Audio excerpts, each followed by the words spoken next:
Bonjour à toutes et à tous, nous sommes aujourd'hui en direct du verger du Ravelin, un verger conservatoire, et nous assistons aux différents travaux qui sont effectués par les membres de l'association.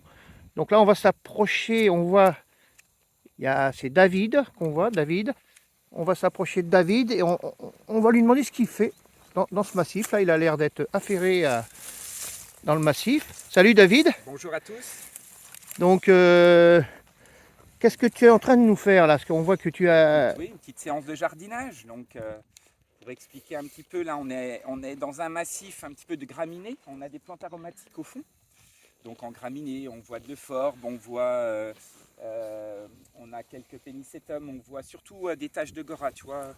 Dans le détail, on en a un petit peu ici. Et donc, c'est la saison, on est début février. L'idée étant, et puis vous pouvez faire ça dans vos jardins, c'est de tailler, de rabattre. Alors, quand on a des hampes florales, ou comme on voit, on les laisse dans l'hiver, hein, comme tu peux le constater. Et donc là, elles ont séché. Et on voit un petit peu, alors si je vais plus dans le détail, regarde, on voit un petit peu de vert dessous. Hein, donc la plante est en train de repartir, elle est en repos végétatif. Mais on est début février, selon ce qu'on va avoir comme température, elle ne va pas tarder de repartir, c'est-à-dire de remonter, de reprendre de la végétation. Donc l'idée là, tu vois, c'est de couper tout ce qui est, entre guillemets, fané. Hein.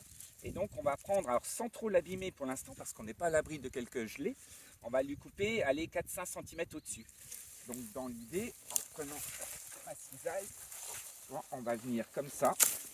Donc au début, si on n'est pas sûr, on monte un petit peu plus haut, hein, pour un petit peu voir ce qu'on va faire après.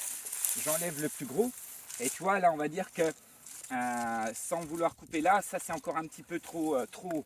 Donc dans un deuxième temps, voilà, je viens rabaisser un petit peu, et donc voilà, je garde mon plan qui est un petit peu comme ça. Je ne vais pas plus bas, ça protège un petit peu.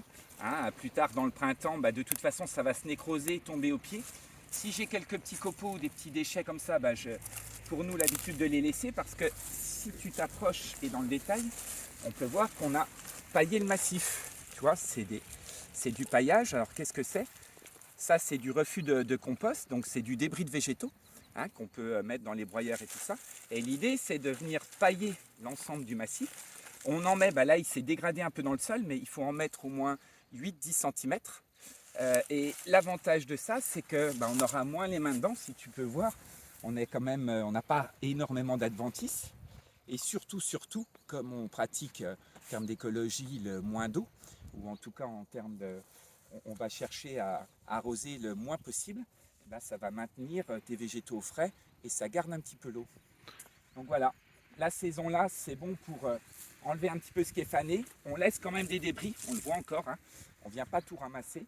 Et puis le plus gros, par exemple ces fans là, si on a comme nous au verger, je vais t'amener un petit peu derrière toi sur une haie champêtre, on peut s'en resservir parce que ça c'est ni plus ni moins que ça, hein, que du débris. On peut l'avoir, alors soit on le broie, soit comme nous, comme on a de la place, et puis on va aller voir un petit peu plus loin la haie, on peut les remettre ce déchet entre guillemets, organique en tout cas, en paillage. Donc là c'est une haie aussi qui a été faite par les membres du verger du Ravelin. À quel âge? Une haie champêtre qui doit avoir, maintenant on doit avoir 5 ans à peu près. D'accord. 5-6 ans. Alors si on s'approche, on avait fait le choix, et puis bien sûr, hein, comme toute association, on a commencé, on a eu des jeunes plants, mais vraiment des plants un petit peu forestiers, hein, très petits. Et puis là, on voit que quelque part, elles s'installent. Hein, il y a différentes essences. Et puis si on vient dans le détail, c'est pareil. Hein, à certains endroits, il y a des choses qu'on va retailler. Là, c'est pour les végétaux, comme certains, c'est encore un petit peu tôt, parce que nous, on cherche à ce qu'elles grandissent. L'avantage, ou en tout cas l'intérêt de cette haie champêtre, c'est qu'elle va pousser, elle est dite extensive. C'est-à-dire que nous, on va chercher à s'isoler un petit peu de la piscine, notamment la promenade, mais surtout, c'est une idée de casser un peu le vent. Hein, donc on va laisser monter assez pour protéger notre parcelle derrière et puis protéger en partie les arbres fruitiers. Comme dans le bocage. Comme dans le bocage, même système, hein, retenue d'eau, etc. Alors quand tu peux voir, si on était sur le paillage tout à l'heure, voilà, là on est sur du paillage. Alors on voit il est clair, Donc tu vois, il a été mis cet hiver, donc il est neuf entre guillemets, mais il va se dégrader. Hein, ça va apporter aussi du compost en se transformant avec les vers de terre, avec tout ce qu'il y a dans le sol et les champignons, et ben ça va se dégrader, ça va nourrir le sol en même temps. Par contre, si vous faites ça chez vous, voyez, regardez, par exemple là on a des adventices, clairement si vous en mettez 1 centimètre, ça ne va pas empêcher des fois la mauvaise herbe de pousser. Donc là vraiment, moi j'insiste, il faut en mettre, voilà, vous avez entre 8 et 8-10 cm, 8-10 cm, pas. Hein, d'accord. parce que voilà, on voit bien, regardez, on voit bien que c'est noir et puis c'est frais au-dessus, même en hiver. Hein, on voit que l'humidité elle reste par rapport à ce qui est sec en surface. C'est cet intérêt. Quand vous grattez, si tu peux faire un zoom, on voit que la terre elle est beaucoup plus, elle est humide, elle est vraiment humide. Tiens, ça me colle au doigt et il n'y a pas photo. Donc ce système-là, il marche toute l'année. Donc l'idée, voilà, c'est de vraiment bien mulcher. Et alors mes petits déchets là de taille, de choses comme ça, quand on est, alors là on est dans une haie jeune, qui est assez petite et très grande, hein, on en a quand même presque une centaine de mètres linéaires, donc on peut servir même de ça comme paillage. Hein, on va répartir dessus. Alors si vous le coupez en petits bouts, bah, il se dégradera plus vite. Nous on a de la place, donc on peut le mettre dessus et puis on peut faire des couches et des couches. D'accord. C'est bon pour le sol, c'est bon pour les plantes. Donc c'est une haie qui est composée de quoi? Est-ce que tu peux nous expliquer? On a de l'épine, on a du noisetier, on a de l'érable champêtre. Donc on va être sur une haie de bocage, comme tu disais tout à l'heure. Donc une haie très grande. Si vous êtes chez vous dans un jardin et puis qu'il y a 2-3 mètres de large, attention, ce genre de végétaux va pousser, on va les laisser pousser. Expansif, c'est très expansif. Voilà. Donc dedans, vous retrouvez des érables planes, on a des arbres. On peut dire qu'à terme, il y a des choses qui vont monter à 10, 12, 15 mètres de haut. Mais il y a des haies champêtres avec d'autres essences qu'on peut faire chez nous, qu'on laisse pousser naturellement, sans tailler, et qui sont adaptées à des espaces beaucoup plus petits. C'est sûr que si tu fais un petit tour d'horizon, regarde la place qu'on a, on est quand même sur 1 hectare de parcelle, on est large, hein, on a vraiment de la place. Mais sachez qu'il y a des végétaux adaptés pour tout type de jardin, etc. Et donc cette haie, elle est taillée annuellement ou Alors on évite, pour certaines choses, il y a certaines choses qui se taillent pour que ça repousse bien, mais autrement on va la laisser, justement le but c'est de ne pas la tailler, qu'elle se développe au maximum.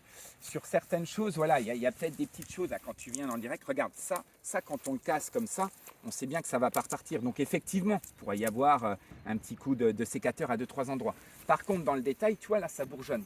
Donc là on va le laisser pousser vraiment complètement. Il y a du cornouiller, il y a des variétés de rosiers, de choses comme ça.